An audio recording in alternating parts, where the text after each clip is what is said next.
Very good morning to all of you. Thanks, Idea Clinics, for involving in this important symposium.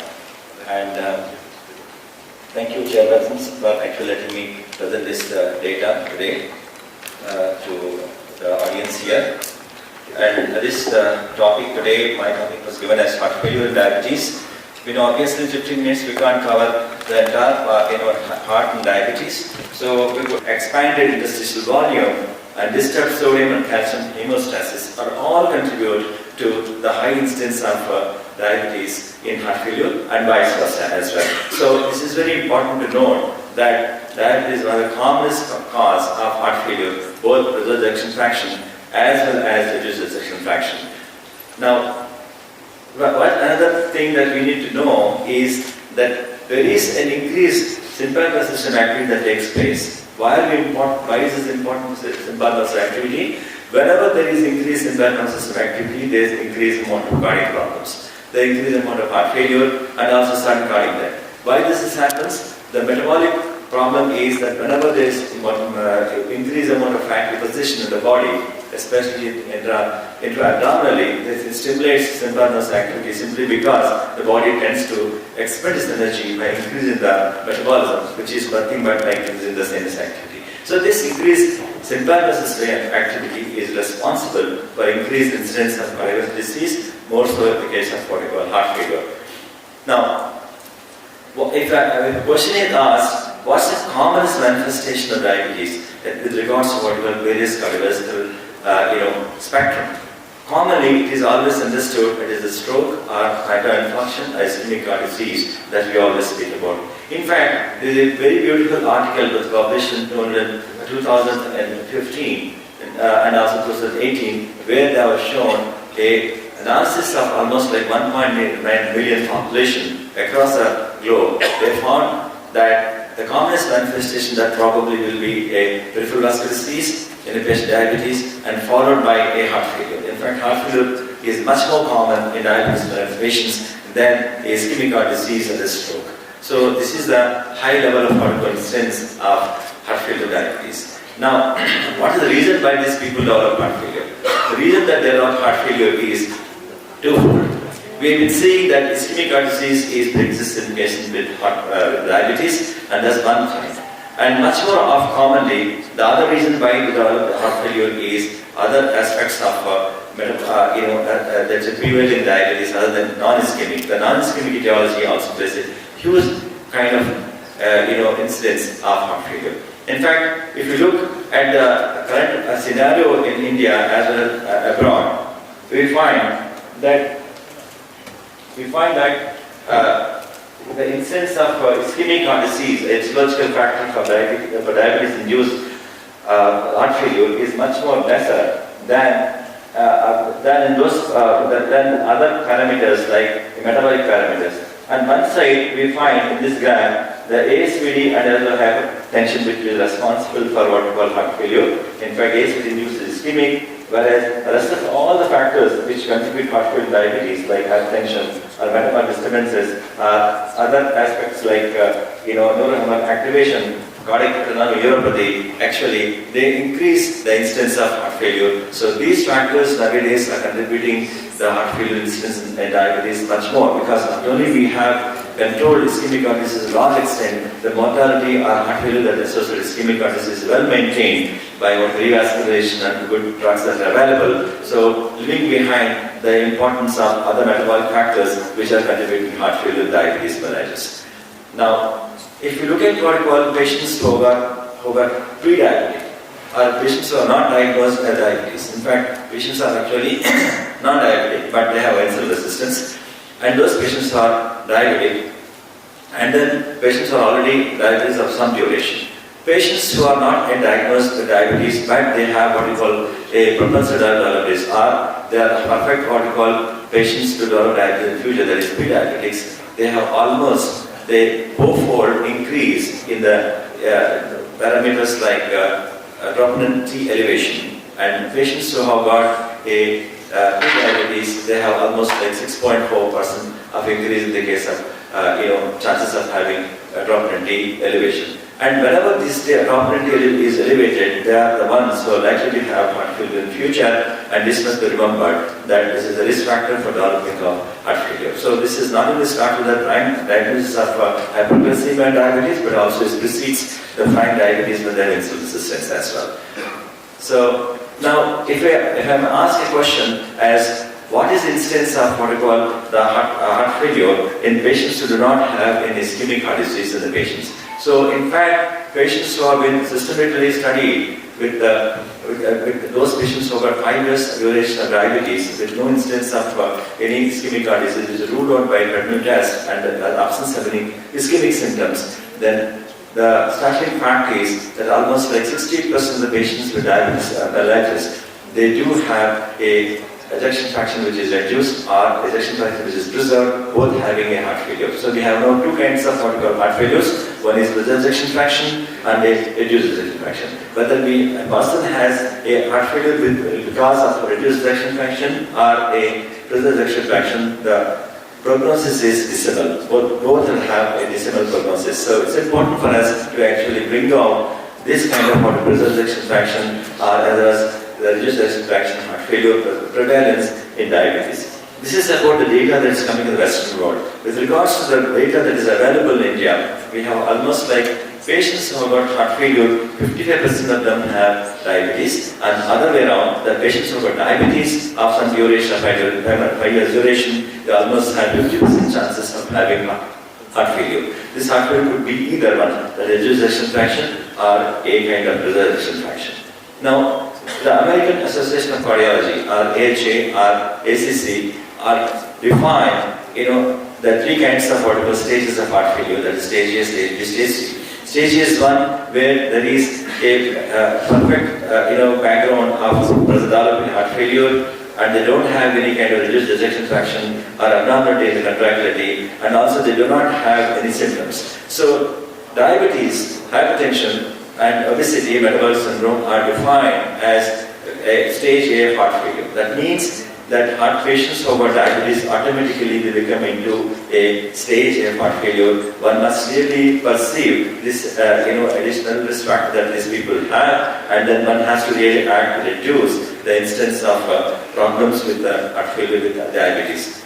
Now look at all those landmark trials. In this, now the top in the green graph is what you have reduced ejection fraction, and the one with the red bars are preserved ejection fraction. The landmark studies which heart failure, if you look at the amount of particle diabetes in them is almost ranging from 15 to 41% in the case of reduced ejection fraction, and around 20 to 33% in the case of preserved ejection fraction. That means high incidence of diabetes and heart failure as well. Now, even in the landmark study that recently we have started that LCG study, which is known as ARMY, and that even showed 34% of patients which are included in heart failure need to have diabetes. Now, why we are so much bothered about diabetes? Now, what is the prognosis in a patient with heart failure? In fact, somebody has heart failure, no diabetes. What is the survival rate on these patients? If anybody can put a question this about themselves, the outcome in patients with diabetes or no diabetes but heart failure, the heart failure has got a worse prognosis than many of the what we call malignancies. Where those patients who had received insulin, have not received insulin, those patients received insulin had a worse what we call prognosis and worse what we call outcomes in terms of cardiovascular death. Now, another important trial, I would like to bring it up to you, all of you. Remember that this trial or this what we call analysis which came in New England Journal of Medicine 2018, which shows that patients with diabetes mellitus, if you are controlled very well by 5 factors, that is, if the glycogen hemoglobin is optimal, LDL cholesterol is optimal, albuminuria is not there, and the albumin is well controlled, blood pressure is well under control, and they don't smoke. These 5 factors, if they are controlled, what happens to their long-term prognosis as compared to non-diabetics? In fact, the startling fact that has shown that these patients of diabetics who have been followed for 10 years had no difference in terms of what we call that acute MI or stroke in compared to non-diabetic patients. In fact, these 5 factors controlled by showed that. But when they had analyzed further, the only factor that remained different between these patients diabetic, non-diabetic, when they had all these 5 factors well under control, was heart failure for hospitalization. This was one of the risk factors that they still existed, despite the fact that they have controlled all these 5 factors. So this shows that there is a definite elephant in the room when patients with diabetes who actually have a high incidence of heart failure, and this must be addressed. Now, fortunately, we have SGLT inhibitors which are actually shown that when they are put to use in patients with glycemic control, although their glycemic control is not very robust, but their robust nature is decreasing the cardiovascular mortality, mainly by decreasing the heart failure. That was proven not only empagliflozin, canagliflozin, and to some extent empagliflozin as well. That was also actually shown in the case of real-world studies as well from retrospective analysis.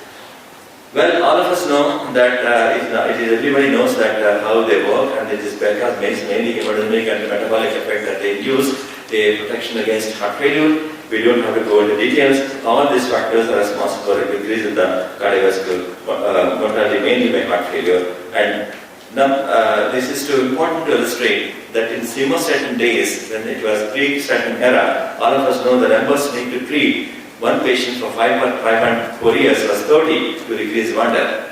Then if you compare it to what we call the ACE inhibitors, ARBs, when statin therapy was given in almost like 29% of the patients, the numbers need to avoid 1 death was almost 56% parametrial, and when it comes to the ACE inhibitors, especially the empagliflozin is about 39 for about 3 years to prevent 1 death. That shows that despite the background therapy with ACE inhibitors, they have been statins to a large number of patients involved in the trial, but they did have a decrease in mortality with those well-known therapies. Now, we also know that ARBI recently, which introduces an armamentarium treatment of heart failure, it decreases the cardiovascular death and hospitalization 20% more than the non-placebo, 20% above all what we achieve with enalapril and other well-known therapies with heart failure.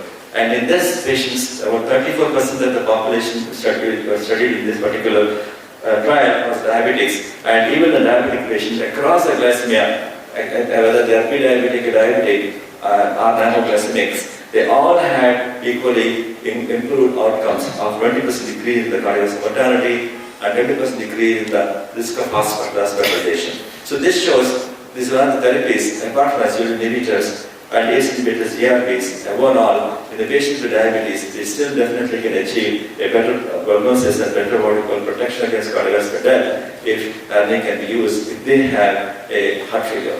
And well, in those patients who do not have diabetes, whether the patients with the SGLT inhibitor institution, especially if they do not have heart failure, whether we can actually use this SGLT inhibitors in decreasing mortality, the question that will be answered by the trial which are going to be published very soon. The EMPEROR is trial which is using empagliflozin in the treatment of reduced ejection fraction. And those patients who are actually with reduced ejection fraction, EMPEROR P is actually another trial which is going to be published. And then this year we are fortunate to have one of the trials which is very soon going to be published, the empagliflozin heart failure trial, which actually includes patients with reduced ejection fraction.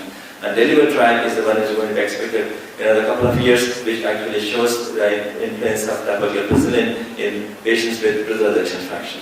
So, dear colleagues and chairpersons, I end my talk here only to say that there is a great problem today, the heart failure, because of the variety of what we call fertile land we have for the development of heart failure, because of multiple risk factors, and diabetes is the most important risk factor for the development of heart failure, and diabetes and heart failure are the worst prognosis, and nothing should be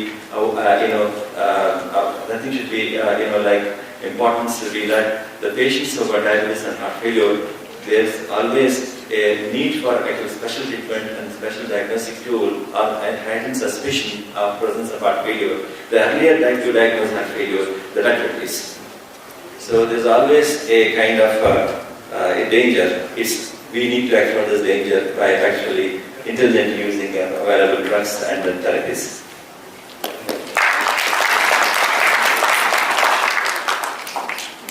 Dr. Srinivas, thank you for the lucid presentation. During this conference done by IDEA, right, one idea struck me. is that this is more of a general question, but certainly related to the topic. We are using the nomenclature heart failure. I was just wondering, the word heart failure creates so much of fear amongst even some of our own colleagues and general people. We wonder how somebody survives in spite of heart failure. That's the thing that stuck somebody. And we have changed our nomenclature from CRFP, Dr. Manisha here, to CKD. So I'm wondering why the cardiologists still use the word heart failure internationally. You're talking about stage 1 heart failure where practically everything is all right. There is no LV dysfunction. I know this patient is susceptible to bigger problems in future, but you are branding him as heart failure. This patient, stage 1 heart failure. So it simply introduced me. So I just want some comment from you. This is not stage 1A, sir. It's not stage 1, it's stage A. Sorry. So, because the amount of heart failure we see in these particular subsets of patients is so huge that it gives clinicians a special what we call attention that they need to take, especially when they are actually dealing with this kind of patients. Because patients, if you look at the kind of heart failure, it's really very bothersome. In fact, the heart failure is taking a lot of toll in India. In fact, we say 20% of the population which are coming to hospitals are young populations have heart failure. Many of them unrecognized. And many of the what we call cardiovascular societies also feel this 20% is far less than what is existing. So even all over the world, all over the globe, heart failure is a major problem, because not only it is highly prevalent, but the incidence is increasing, but the progress is very bad. So we need to take one step ahead and see which are those patients who are likely to develop this heart failure and act on them so that they don't go into the syndrome of heart failure. That is why diabetes, hypertension, obesity and metabolic syndrome are taken as what we call stage under-recognized in this country. So I wish it was not called heart failure, it was called something even more sinister, so that people take care of this condition. In fact, many patients do not even bother. They have diabetes, hypertension, they're not just bothered. When you say there's a heart failure, they're really bothered. In fact, if you say you're likely to have heart failure or kidney failure, then they're really the adverse side of it. And then they tend to want to take the medication much better. I think I differ on this. I agree with Dr. Vasant Kumar, sir. Unfortunately, knowingly, unknowingly, as healthcare providers, we are scaring our patients. We are labeling them as, heart failure. Half of our layman society, they stop living. That's the anxiety I have. I think as healthcare providers, we don't have enough time and energy to emphasize that there is that perception amongst them. The moment you label them whatever, they start worrying that whether they live tomorrow. So we need to give that, assurance. I agree with Dr. Vasant Kumar. Yeah, we better scare them, sir, because otherwise they don't take the medication. Yes. How many of them really taking the hypertensive medication properly? How many of them really taking their diabetes seriously? None of them actually diet, none of them exercise, and none of them take their medication properly. They feel that today we have taken more food, so let me swallow another tablet. I mean, this happens, and they better get scared. Well, what we find with managing patients with diabetes is that educating them is better than scaring them. Yeah, when you are educating them, you are is better than scaring them. Education. Otherwise, then we start studying about the psychological impacts of all these, telling them that they have heart failure and how they're going to psychologically have adverse effects. I know, but you see, they should not also go away with the fact that diabetes is a sweet disease. It is a deadly disease, and then diabetes itself should induce a lot of scare to them. Otherwise, you don't stick to them. So I agree with you. It should be education, not scaring them. But if the patients are getting scared with the medical term, that doesn't mean that we should not tell them that they are likely to have this problem. In fact, we are publishing one. We did a study in our diabetic patients in fact, we did at Idea Clinics, we did a study. We looked at 250 patients. Professor Neelveli Madam was actively involved in it. What we have found is there are different ways we approach our diabetic patients. Some doctors, they may not communicate effectively. Some doctors scare. Some So what we have found in our studies, by giving the right diabetes education and empowering our patients, we can reduce the pill burden is reduced. The impact of that in terms of HbA1c drop was 0.8%. Dr. Neelaveni might want to add some more on this. The summary of the study is like the more the patients are worried, worst is the glycemic control.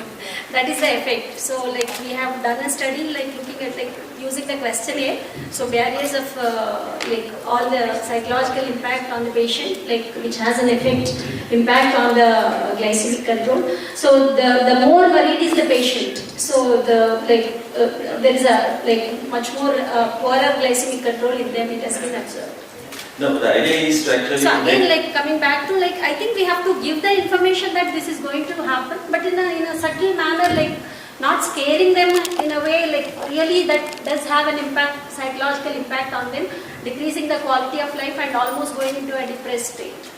Yeah, the idea is to educate them so that they take the things a little bit seriously. Unless until we actually educate them regarding the perils of not having the right as well under control and taking their lifestyle very seriously, they don't really get their targets to the goal. So I agree with you that we should give them a lot of counseling. I mean, the counseling also makes them lose the fear of any complications that might develop in their lifetime with diabetes. So the question.